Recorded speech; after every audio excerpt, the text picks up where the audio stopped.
बड़े भाई जयप्रकाश, जयप्रकाश और बड़े भाई रामजस, ये दोनों मित्र मिलकर 50 रुपया हमारे हारमोनियम मास्टर विजय यादव और 50 रुपया जगदीश भाई के। महान खुशी है दोस्त, बड़ा अच्छा अवसर आया कि दोनों कलाकार आप सबके बीच में मंचासीन हैं। जमाना था कि विजय भैया जब गुरुजी के साथे अगर बैठ जाए और लग जाए मन्ना कौनो बढ़िया गाना विजय बजाए क्या गुरुजी के बढ़िया गाना कौनो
बादकी और विजय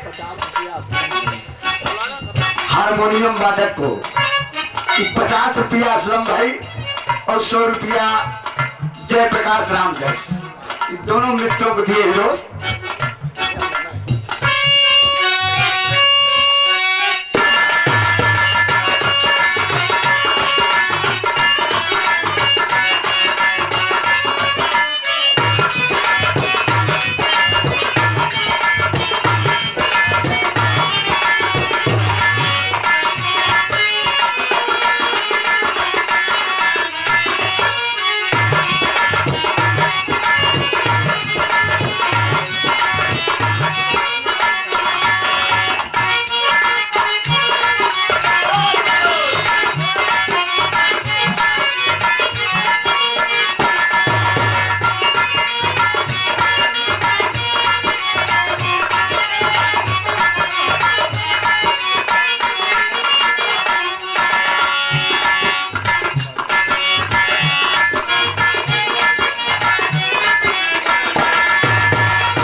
गीत आप सब सोना सुहानी से सुने। बहुत अच्छा प्रसंग। हम कहा समैया चाहे जवन करवा हुई, अच्छी बात, बहुत अच्छी गीत। लेकिन भाई सब कलाकारों का अलग अलग अनुभव, अलग अलग अंदाज है। लेकिन एक बात तो आप जान ही ले, रावण लंका का राजा था और लंका विश्वकर्मा राज बनाए रहे। लंका विश्वकर्मा जिन नहीं बनाए थे दोस्त, इसको आप जान लीजिए। और कहा गया है कि राम कबंत लिखे रहा कैकेयी कब जस, जो विधि का विधान बड़ा है वो हो वही करे, वो गेहूं के तारे न डरे। और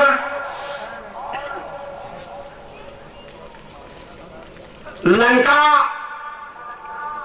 एक बार संजोग की बात है दोस्त, एक बार हमारे और सुदई राम का प्रोग्राम हुआ, उसमें लंका पे डिस्कस छिड़ गया। लंका में डिस्कस छिड़ गया और लंका पे बात हो या कई दुनिया में बना, कितना खिड़की, कितना दरवाजा, कितना मुहारा, सोना कहां से आई, अब के बनाए। ग्राम सभा सलौरा में संत न बताई पाओ या लेहिबा, लेकिन कम से कम ही मान के चला कि आप पूरी रात गुजरेगी सिर्फ लंका में। तो अपनी अपनी खोज है, जो जैसा पाता है वो ऐसा गाता है, इसमें कोई सरबर की बात नहीं है। लेकिन जो पद है वो कहा जाएगा दोस्त। तो कहना है हेलो हेलो हेलो हेलो कहीं कोई काम चले भूल के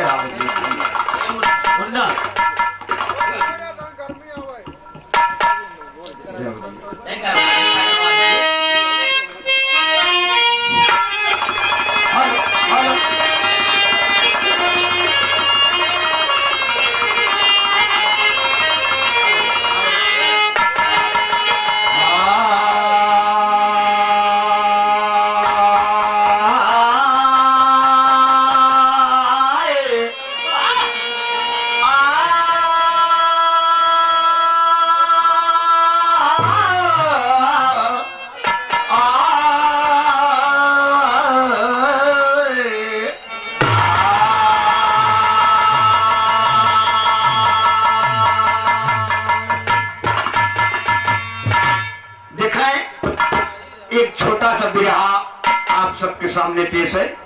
हेलो, उम्मीद है कि गीत पसंद आएगी दोस्त। कहना है 4 लाइन भूमिका में मास्टर।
कहानी आप सबके सामने पेश है।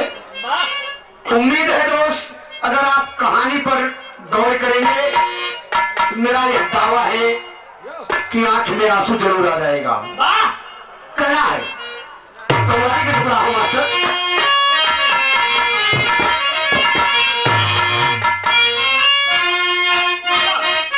अरे क्या लाल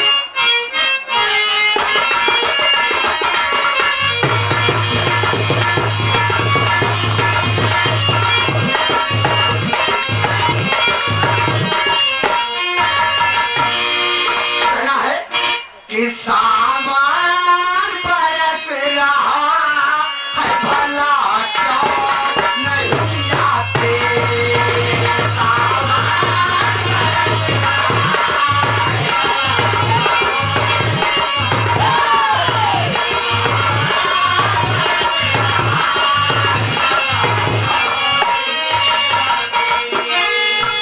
सामान बरस रहा है भला क्यों नहीं आते।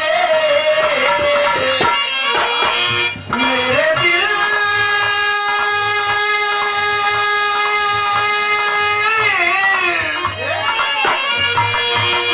मेरे दिल की आसियां है जला क्यों नहीं जाते।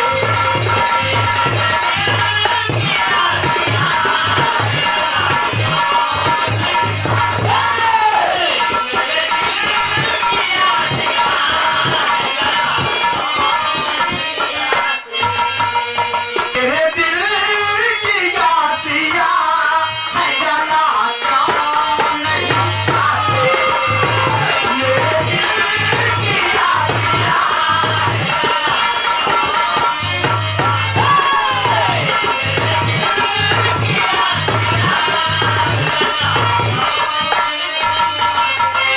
कहना है तड़प रहा है गम का मारा कहाँ जाएगा।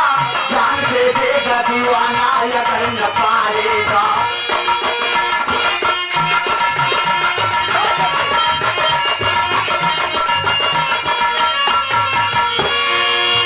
तेरे न आने से सपनों के साज टूट गए। तेरे न आने से सपनों के साज टूट गए। कभी कुछ भी नहीं क्यों मेरे सनम रूठ।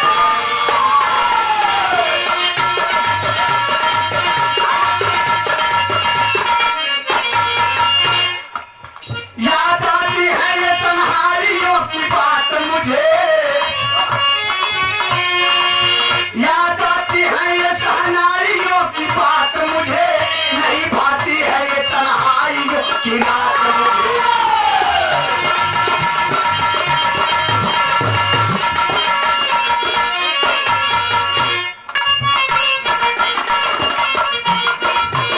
याद आती है ये तन्हाइयों की रात मुझे।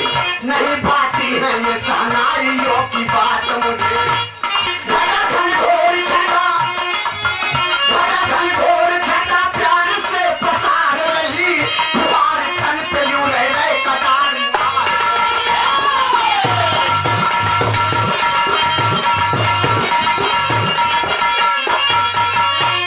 तो जिंदा हुई इस उम्मीद से कि तुम आओगे एक दिन।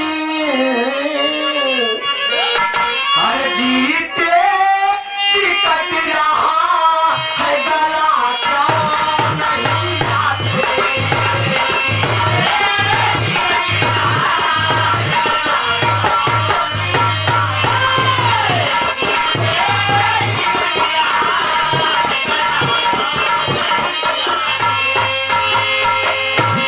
आप सब कहानी पर गौर करें। कभी को तेरी का भाव देना पड़ा मास्टर।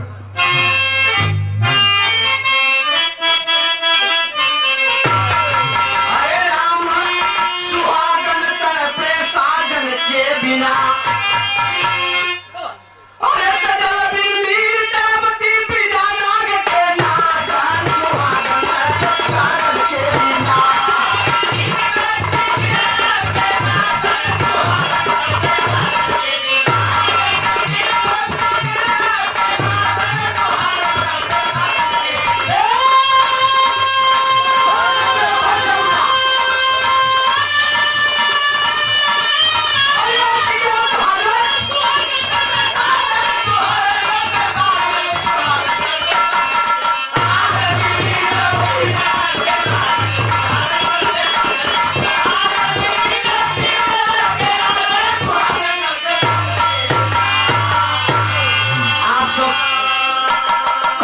पर गौर करें। अरे कथा कहूँ उज्जैन नगर की बहुत पुरानी कहूँ कथा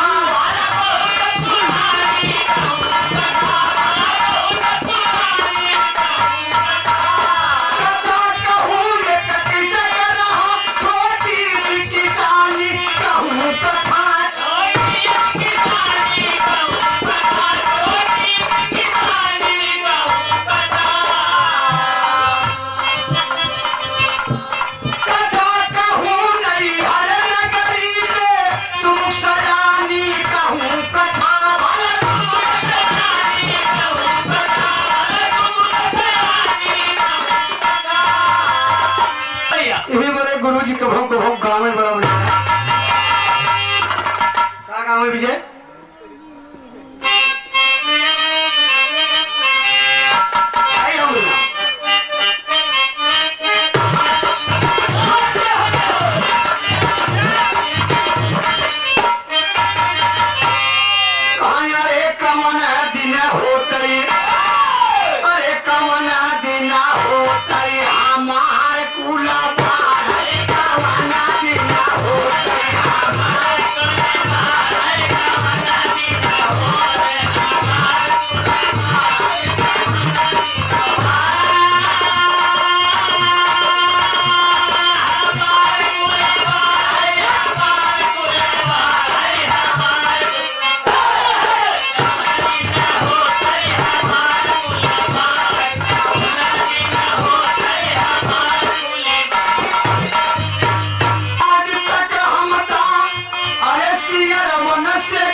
हैदर अली झोलो जी कहां आज तक हम ता अरे सिया रमन से गाए ही अरे मोरे क्यों होत जमन से का दहाड़ कि गाना बिना हो हमारे गुना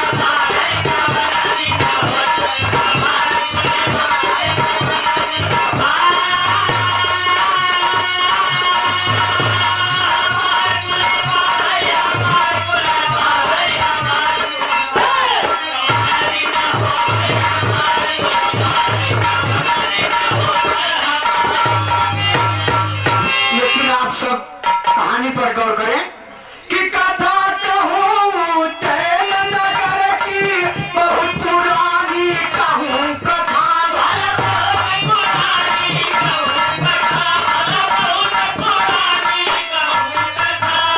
कथा कहूँ एक लाल किसक के बहुत ही गानी कहूँ कथा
राम प्यारे यादव जो किसी ग्राम सभा के निवासी हैं और रामायण कीर्तन की मंडली है इनकी मारिया किसी भी भाई को आवश्यकता हो रामायण कीर्तन गीत भजन तो बड़े भाई साहब से संपर्क करें और आप सब जब मौका लगे अवसर लगे तो राम प्यारे भाई से संपर्क करें। बड़ा अच्छा रामायण की इनकी मंडली है, बहुत अच्छा लोग कार्यक्रम देते हैं। तो देखें आप उज्जैन नगर की कहानी है दोस्त, एक छोटा सा परिवार है। ठीक एक छोटा सा परिवार है जिसमें 2 प्राणी और एक लड़का, 3 प्राणियों का परिवार है। बेटे की शादी हो गई है, बेटे की शादी हो गई है, गवन थवन कुल हो गया, कईयों बार आने गए, लेकिन पतो हुक विदाई नहीं होत बा। तो कहना है उड़ाने मास्टर, देखें आप बड़े भाई नंगो, यही नाम से आप प्रसिद्ध है, याद हो नहीं? एक और न जान पाए ही, एक जान ले सब। वो कह क्या बताया? दिनेश कुमार। लेकिन हम सब भाई तक नंगोदे ही जानते हैं। भैया की तरफ से 51 रुपया पुरस्कार है। बार बार नमस्ते प्रणाम भाई साहब। तो खबर गई नैहर में कईयों बार गए जनवैया, अरे गमन थमन तुई न होई गई रे, अरे लौट पड़े जनवैया हो सुहागन तरफ साजन के बिना।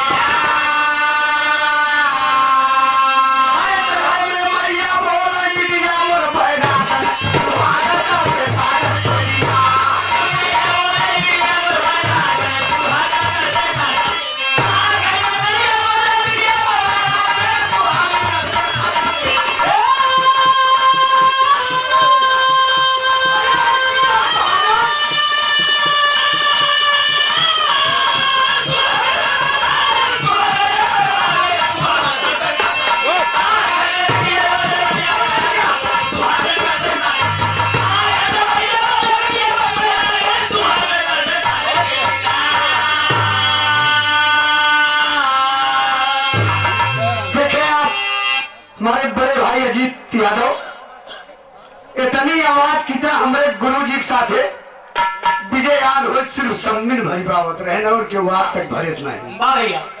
सम्मी मास्टर जब खींच गए तो हम और सब ऐसे लगते गए टिकट टिकट की कब कब कब, लेकिन बहुत खींचते थे दोस्त, बहुत अच्छे। दयाराम अजीत की तरफ से भैया दयाराम के लिए दयाराम पटेल, असलम भाई, जय प्रकाश राम जस, हरिलाल सरोज बसपा नेता। कला दोस्त कभी छुपाए छुप नहीं सकती। अगर कलाकार है, अगर आवाज पहुंच गई तो निश्चित है कि वो बोल पड़ेगा। मिल गया तो अपने आप हुआ तक पहुंचा दे। अच्छा ननकोट की तरफ से रहा। अच्छा हाँ, गुड्डू विश्वकर्मा, गुड्डू विश्वकर्मा, इनकी फर्नीचर की दुकान बुढ़ौरा चौराहे पे है। शादी विवाह में सोफा बेड किसी भी प्रकार का फर्नीचर की आपको आवश्यकता हो तो गुड्डू भाई से आप संपर्क करिए। कम दाम, बढ़िया काम। देखें आप, बाबूजी 2-3 बार खबर गई, बुढ़े दादा भेजन लेकिन विदाई नहीं हुई। आज बुढ़ो मन बनाए, अल्लाह हुरादार लाठी चल दिए। समधिया ने पहुंचे, समधिया ने शाम की बेला हो गई, खाए बैठ गए। खाए बैठे तो कहा समधी भाई जाना, कहा भैया कहाँ आए रहे, दुल्हनिया का नहीं। तब से समधी भाई ने आज बोले, तभी समधी घर से बोल पड़ी। कहा बोली, कहा जाना मिट्टी न विदा होए। कहा तब कहा थी, कहा पारी नहीं हर में बहुत सही होना, कहा पारी नहीं हर में बहुत, अरे दुलार बिटिया अजय है पियवा के संगवा हमार बिटिया।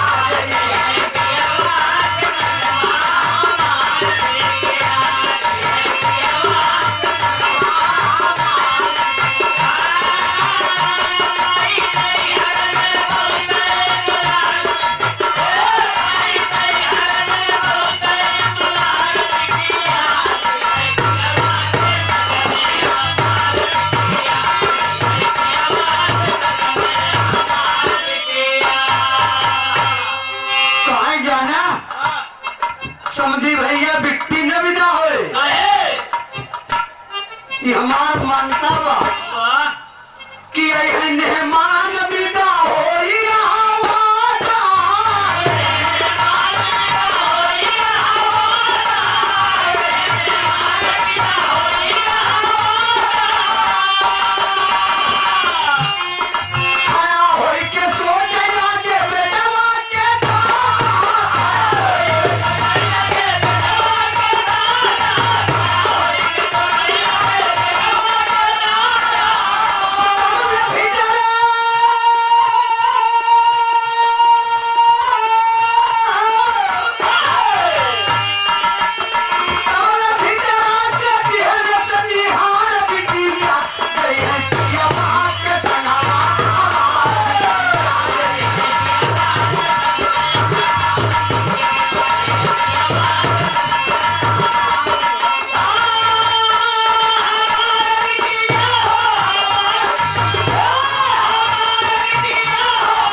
तब विदाई हुई।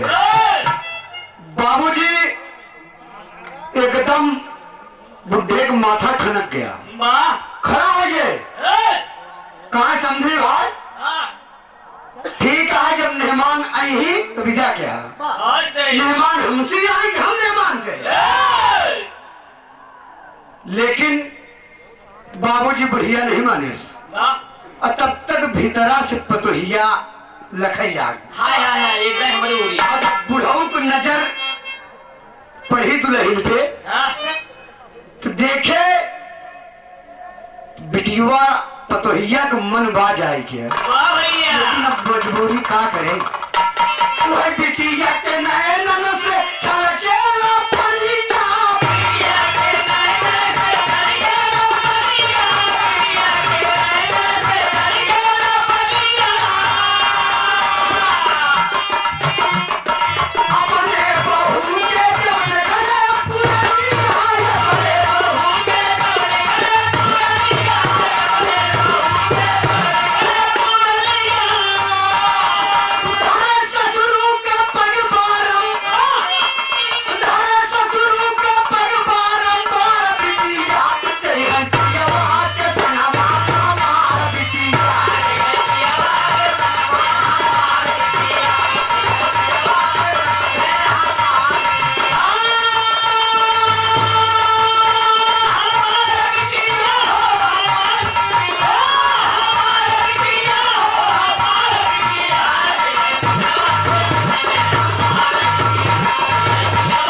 चेहरा देख के दादा को बहुत तकलीफ हुआ, लेकिन वापस हो गए बुढ़े। कहा कोई बात नहीं, और हर बूढ़ा कन्हैया का फूल एक लोटा पानी कन्हैया का फूल ले चाउर अच्छा डाले तैयार है ऊपर से रहा कि हो पतोहिया हमारा आवत हुई। पहुंचे बुढ़ाऊ, कहा कैसो दुल्हनिया? कहे का बताई, कहे का भा? कहा जब मेहमान ससुर जाई तब विदाई हुई, हमारे साथे तुहार पतो न आई। कहे बात कहे? हाँ तो बुलाए लड़किया कहने रहे बुलाए। कहे एक काम कर, लेता ही कुछ खर्चा वर्चा और चल ससुराली चला जा। वो पाही दे दे भाई, और अपन दुल्हन ले आ जाओ। बाबूजी लड़किया कहे कि बाबू जब आप खुद ही यहाँ तो हम कैसे कहें जाए लगे।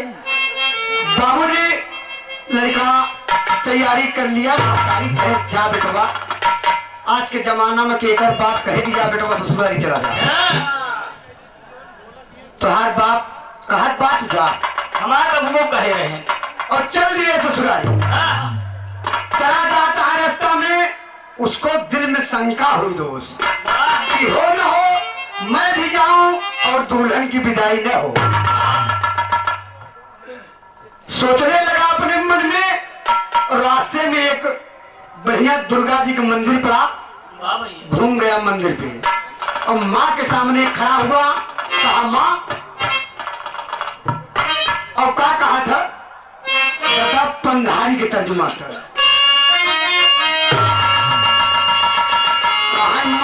महातारी हो महातारी, महातारी हो महातारी,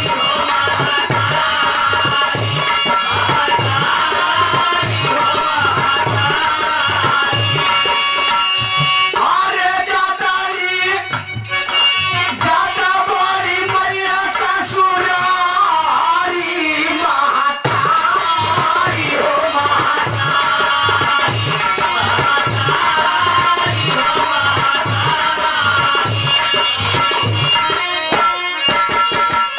मामा तोरे पग पे मोरा माथे, तोरे पग पे मोरा माथ, दुल्हन आए माई साथ, देबै चरण में शीश उतारी, महातारी हो महातारी, महातारी हो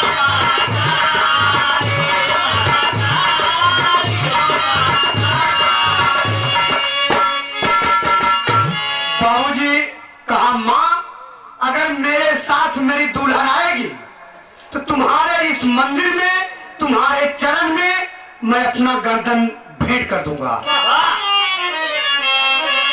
तो करे के प्रतिज्ञा मंदिर में वो चला गया ससुराल।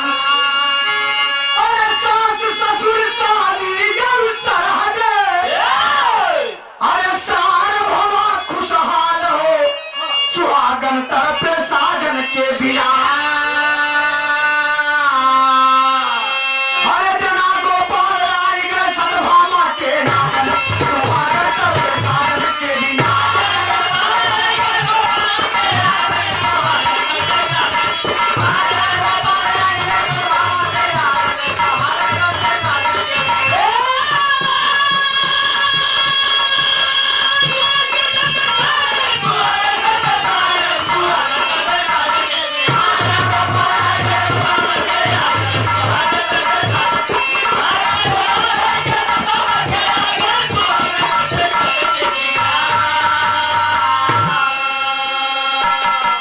बाबूजी ससुराल पहुंच गया हो, सभी लोग खुशी हुए ना, जना धीरे धीरे हालो हालो बैठकी जैसे बैठी वैसे उतरत हुई तब रहा हालो हालो।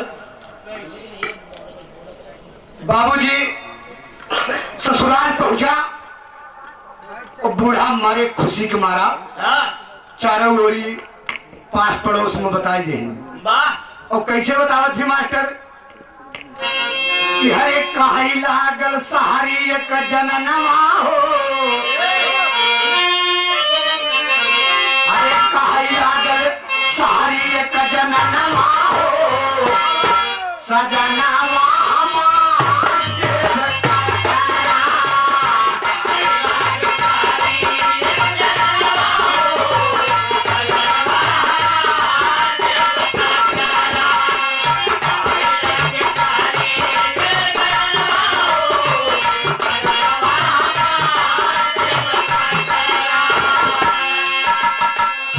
बाबूजी बूढ़ा कागज थी, बूढ़ा कुल तू दैयऊ लिन खबरिया हो, बूढ़ा कुल तू दैयऊ लिन खबरिया हो, गुजारिया समान लागत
बाबूजी बड़ा सत्कार भा।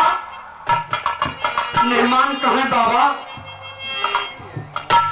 हम आएंगे, अब विदाई करा लिया जाओ। तो बाबा कहें जाना मेहमान? बूढ़ा और बाबा कहा थी कहें शौक से विदाई हो सुना है ललाना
से विदाई हुए। रात बीती, सुबह हुई दोस्त और विदाई हो गई।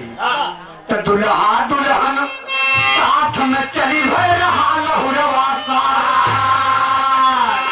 अरे दुल्हा सोचे जा भाई मारी, अरे दुल्हा के दरबार हो सुहागन तरफे साजन के डेरा।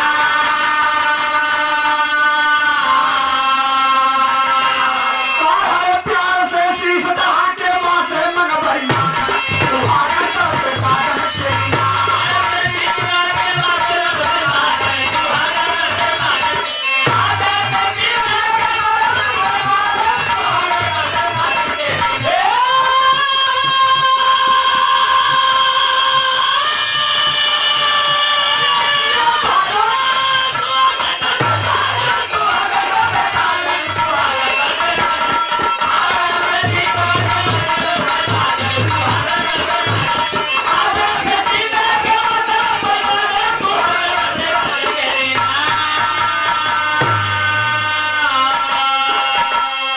बाबूजी दुल्हा दुल्हन और सबसे छोटका साथ तीनों लोग साथ में चल दिए। विदाई हो गई।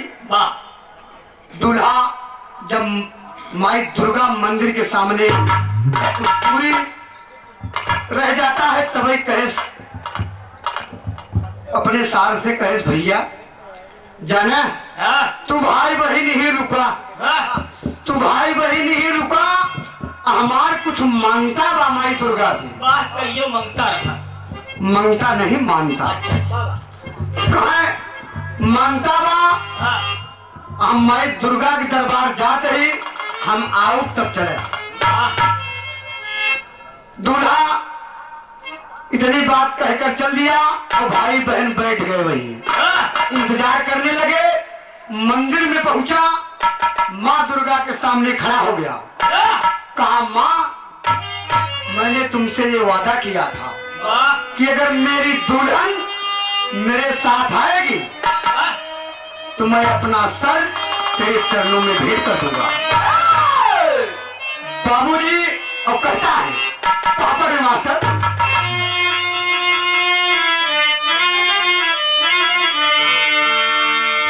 पूर्वपति क्या भाई अले द्वारे जियरा तुरबा। हाँ पूर्व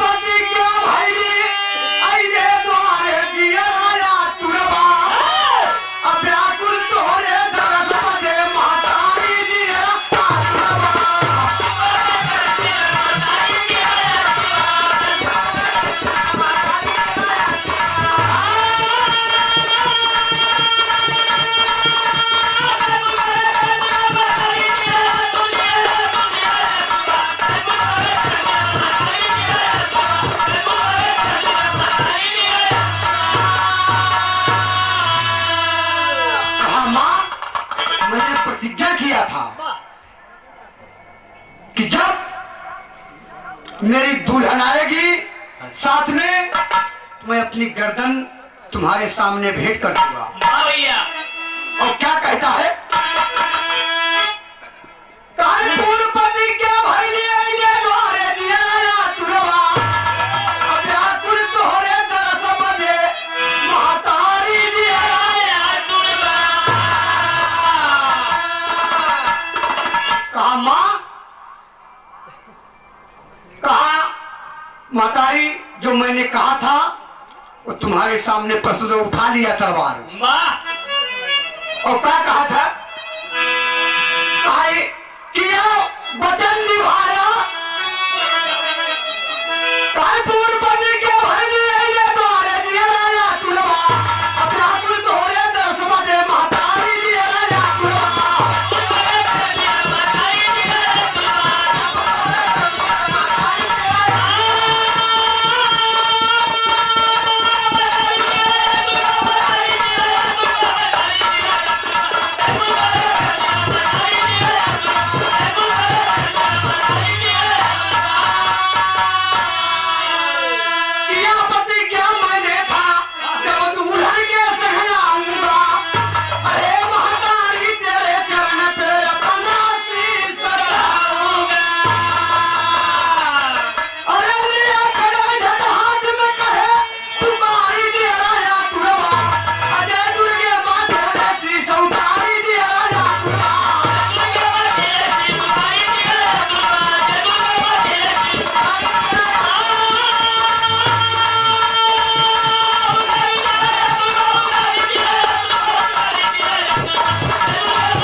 दुल्हन मेरी साथ में आ रही है, उठाया तलवार और मार दिया गर्दन पे। सर धड़ से अलग हो गया दोस्त, माँ के चरणों में भेंट कर दिया। तो वचन निभाया, जाना दे दिया, अरे जवान बात का मर्द रहा, माँ की बलि बेदी पे चढ़ गया, इतना वो बेदर्द रहा। अरे रक्त बह गया मंदिर के, नजारी दिया राजा तुरवा, असोर करत मंदिर से भरा पुजारी दिया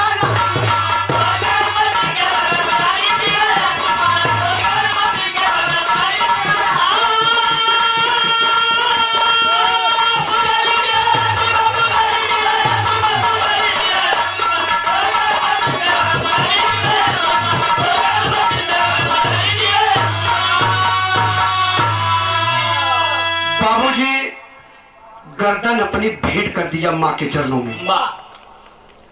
खून पूरा मंदिर में बह गया दोस्त, तमाम दीवार पे छींटे पड़ गए। और पुजारी मंदिर का शोर करता हुआ मंदिर से भगा। फिर भैया एक कैसा आदमी आके मंदिर में अपनी बलि चढ़ा दिया। और यार भाई बहन बैठा लखा तहाँ किया बावैया बावैया बावै, और जब हुई तब तो आवे दोस्त। बाबूजी भाई बहन इंतजार करते थक गए, काफी देर हो गई। तो भैया भैया मंदिरवा दिखात बा ज्यादा दूर नहीं है, जाए के देखा का बात है, बहुत देर हो गई अभी तक काहे नहीं आए। बात हो रही जीजा। बाबूजी बहन की बात सुनकर भाई चल दिया।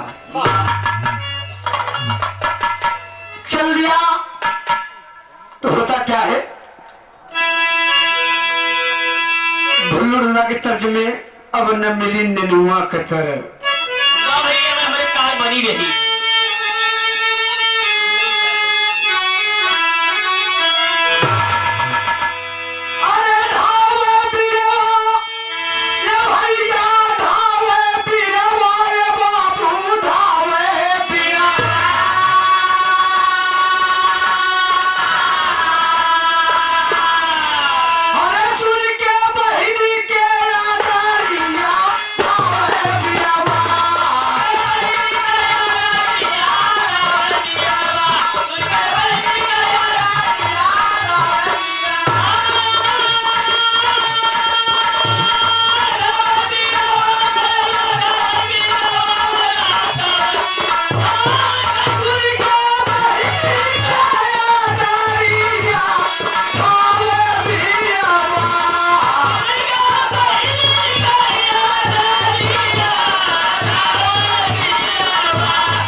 बाबूजी बहन का आदेश पाया, भाई चल दिया। वाह पहुंचा मंदिर के पास, तो पहुंच गया मंदिर के पास, तब जीजा कहीं घोराया।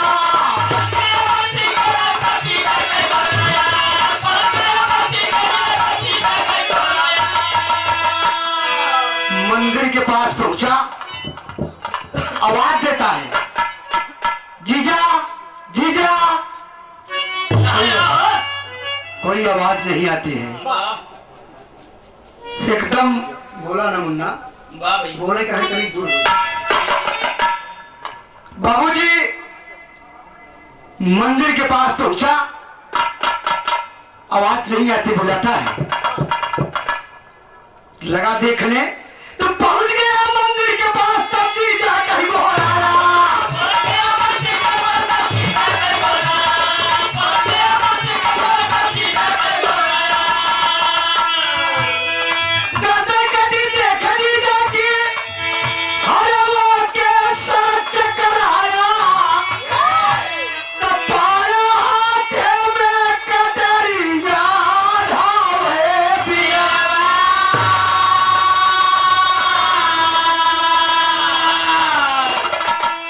बाबूजी मंदिर में पहुंचा, देखता है तो जीजा का सर और धड़ अलग है। वाह देखते ही सर चकरा गया, करीब विधाता तुमने कैसा ये जुर्म ढा दिया।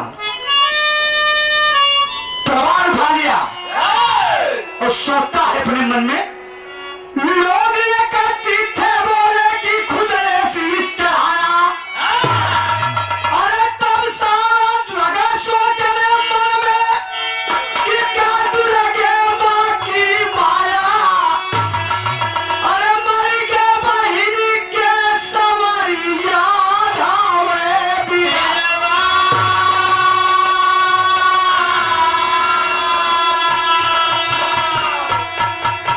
लोग एकत्रित थे, कहन भैया किसी ने इसको कुछ नहीं कहा, न किसी ने इसको मारा है। एक खुद माँ दुर्गा के मंदिर से तलवार लेकर अपना गर्दन भेंट कर दिया माँ के चरणों में। साला सोचने लगा कि भगवान माँ दुर्गा ये कैसी विपत आ गई मातारी, और सोच रहा है अपने मन में कि कमर मुहाए मलाई के जा भाई हम बहिनी के आगे।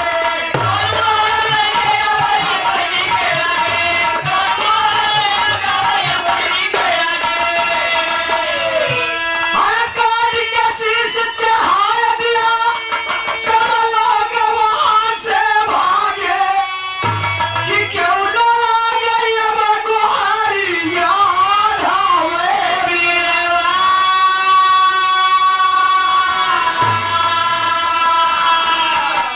बाबूजी साला भी सोच रहा है कि मैं अब कौन सा मुंह लेकर अपनी बहन के पास जाऊंगा।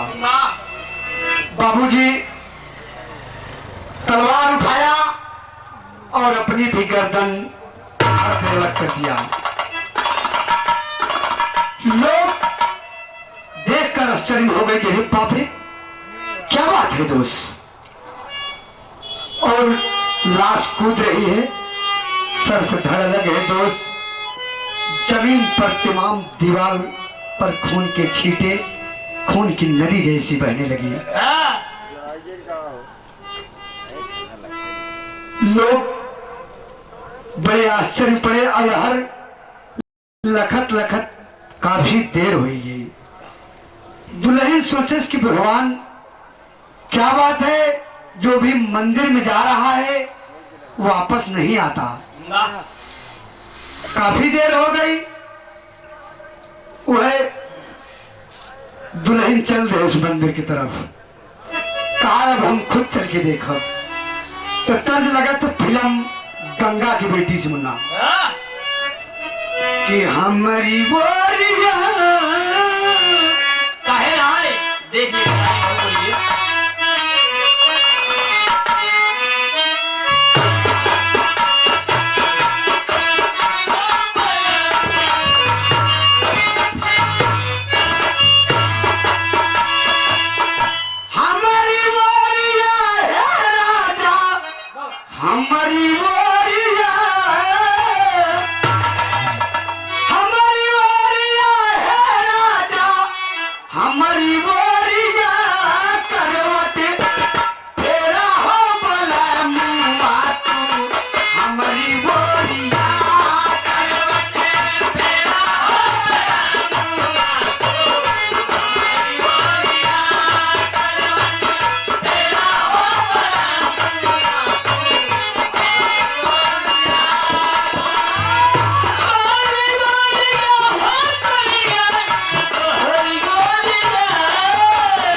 इस दयाराम के बोल पे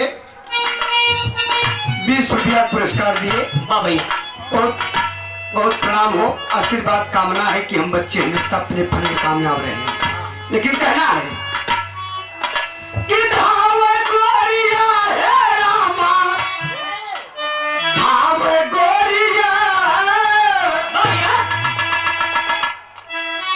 आव गोरिया है रामा, आव गोरिया पिया बिरन कहे नहीं बजे, आव गोरिया पिया बिरन कहे नहीं बजे, आव गोरिया पिया बिरन कहे नहीं बजे, आव गोरिया आव गोरिया हो भैया, आव गोरिया आव गोरिया हो भैया, आव गोरिया पिया बिरन कहे नहीं बजे,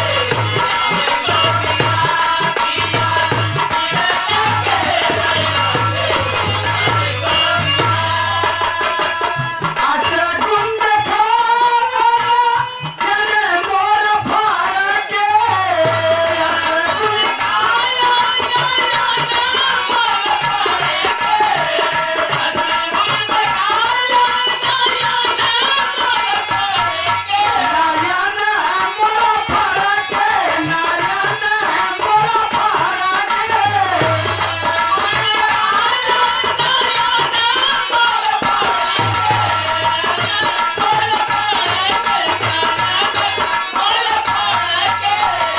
टूटे ना प्रीतिया के, टूटे ना प्रीतिया के, माई गोरिया पिया बिरन कहे नहीं बजे, आव गोरिया पिया बिरन कहे नहीं बजे, आव गोरिया पिया बिरन कहे नहीं बजे, आव गोरिया आव गोरिया नहीं हो, आव गोरिया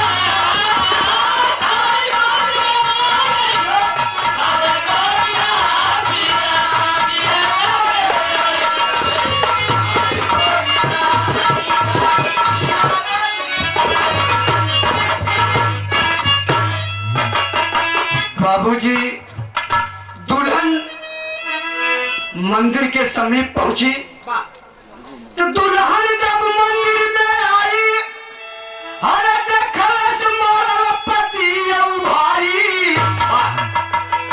सुहागन तड़पे साजन के बिना, साई माई तोहरे रहते बिटिया बनी भागन। माँ दुल्हन जब देखा भाई के सर अलग और पति के सर अलग, दोनों का धड़ से सर अलग है दोस्त। वाह।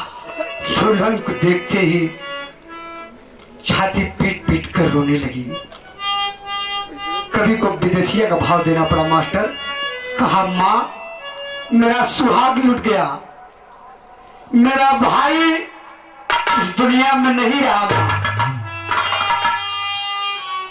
और रो रही है मंदिर में, कहती है कि मंदिर में सुहागवा के थोड़ी दिहली चूड़िया, सेनुरा मिटवा लगली लागल जोलिया।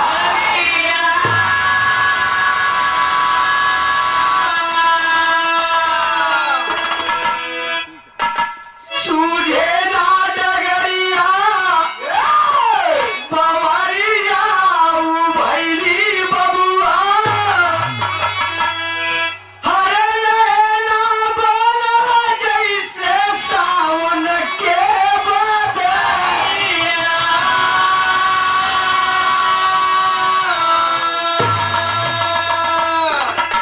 अम्मा मेरा भाई मेरा सुहाग इस दुनिया में नहीं रहे। तेरी कैसी माया है माँ कि तूने दोनों एक साथ बलि ले लिया। अब पियावा कपौआ चुमे, बीरना कमुहवा चुमे, अरे के पहुंचाई हमका नैहर के नगरिया।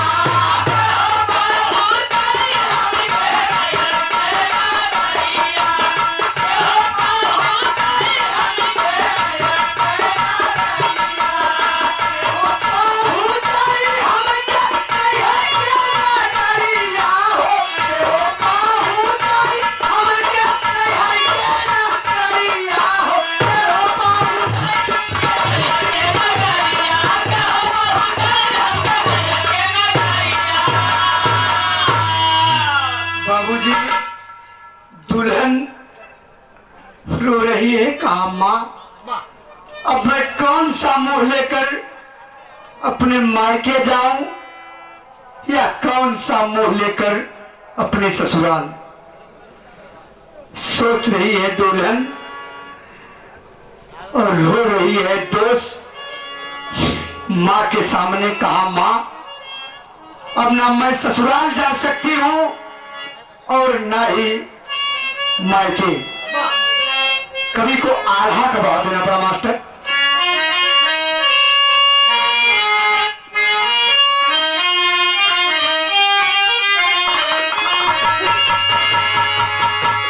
जैसे हो मछलियां तड़पे पानी के बहेरवा, अरे चनावा चकोर बिना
मेरे भाई और मेरे पति का खून पी के तुम्हारी छाती ठंडी तो हो गई ना। अरे इस दुनिया में कौन सी ऐसी अभागन है कि जिसका भाई और पति दोनों एक साथ बलि हो जाए। दोस्त रोने लगी और कहती है कि पति और बीरना का खून पी के जननी,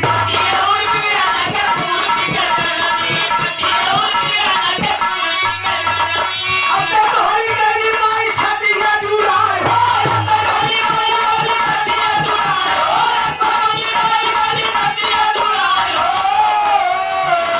हाथ में कटोरिया उठावे दुल्हनिया,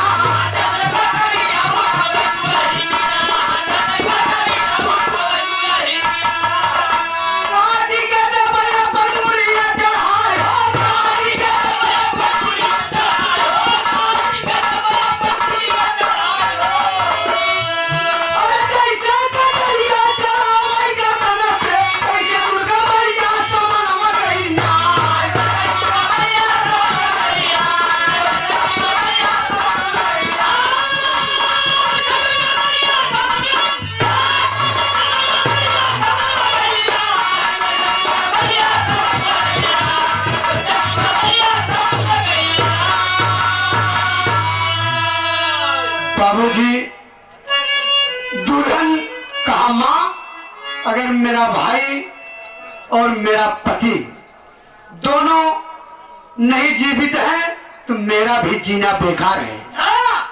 उठा लिया तलवार और कहा मैं भी अपना गर्दन तुम्हें भेंट कर दूंगी। और जैसे कटारी गर्दन पे मारना चाहा, माता दुर्गा की माया के सामने प्रस्तुत हो गई। कहा बेटी, क्यों अपनी जान गंवा रही हो तुम? कहा मां, जब मेरा भाई और मेरा पति इस दुनिया में नहीं है तो मैं जी कर क्या करूंगी? देखिए तर्ज लगा मास्टर कि कहां से माटी लौली, अरे कहां से कुदार हो, और कहां कहे गोर बिटियावा माटी खाना जाई हो।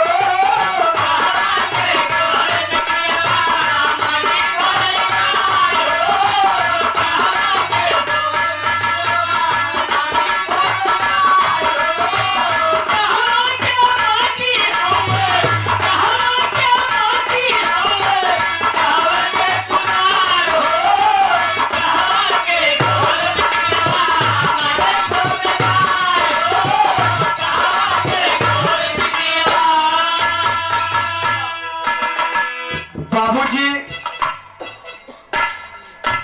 कहा मां,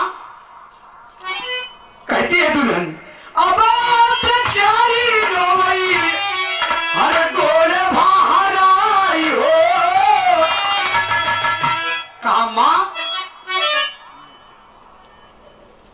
मैं चाहती हूं अगर आप मुझसे खुश हैं, कहा बेटी मान लो जो तुम्हें मांगना है। कहा महतारी, देवू कहीं ना त्रिवाचा बना लिया, कहीं ठीक तो अब बेचारी रोवई, अब बेचारी रोवई, गोले बाहर आई हो। अब बेचारी रोवई, गोले बाहर आई हो। पति और बियाना माता ये जीवना जी आई हो।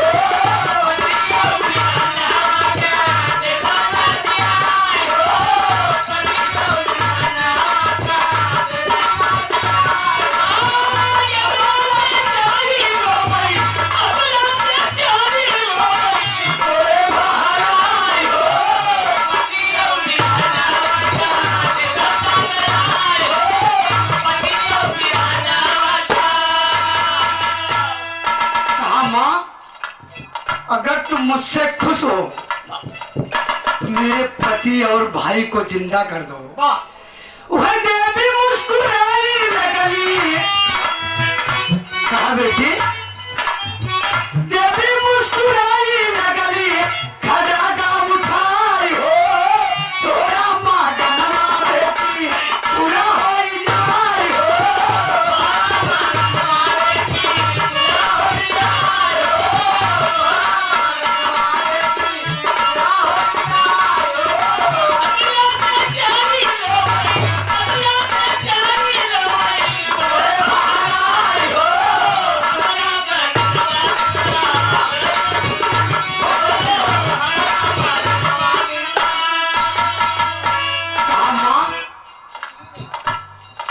बेटी की बात सुनकर मां ने कहा कि बेटी एवं मस्त, तुम्हारे पति और तुम्हारे भाई दोनों जीवित हो जाएंगे।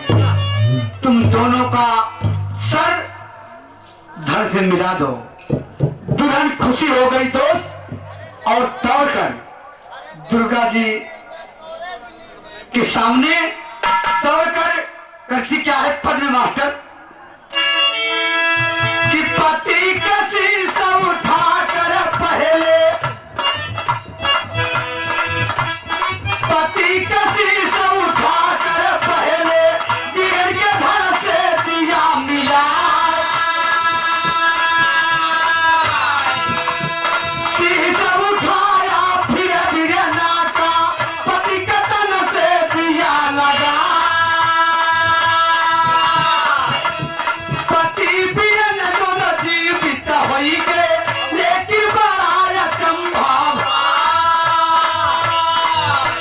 दुल्हन खुशी हो गई।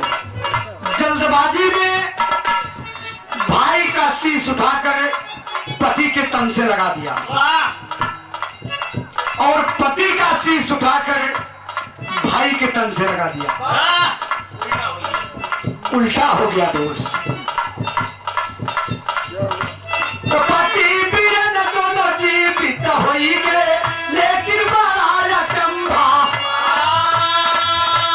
पति कसी संयतन बीरन आका, पति कसी संयतन बीरन आका, दुल्हन देखी गई चकनार।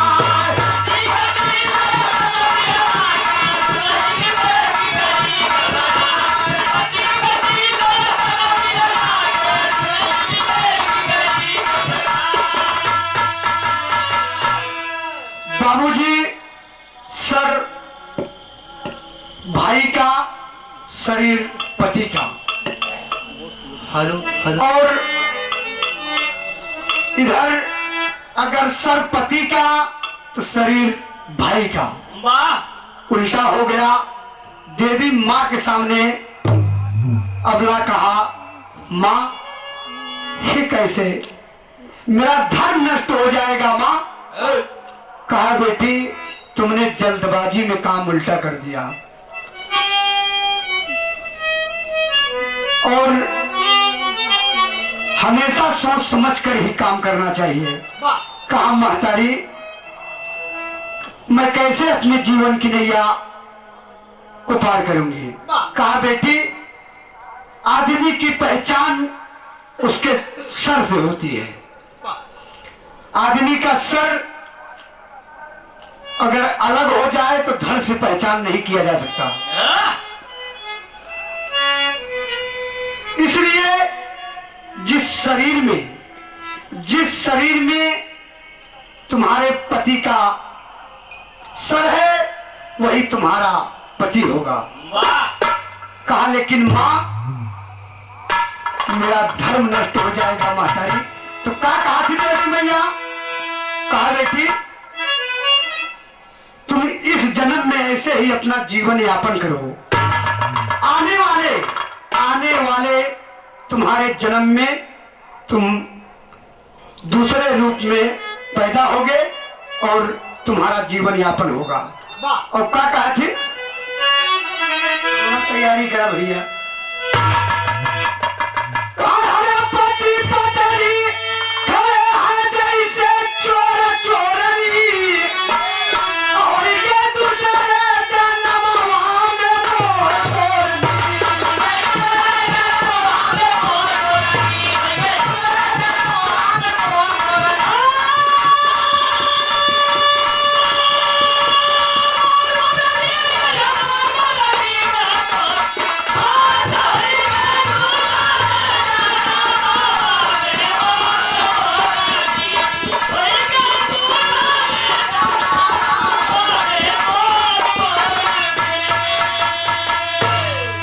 देवी वरदान हंस के दही दिहली भाई, और दूसरे जन्म में मोर मोरनी दुई न होई गए भाई।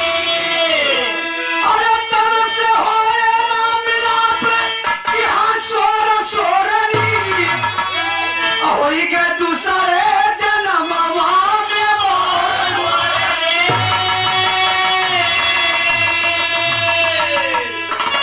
और दूसरे जन्म में मोर मोरनी दुई न होई गए भाई, और दुई न में संभोग न होए एक हम बताई। अरे मोर मुहवा से उगले अरे खाएगा मोरनी, तो होइए दूसरे जन्मवा में मोर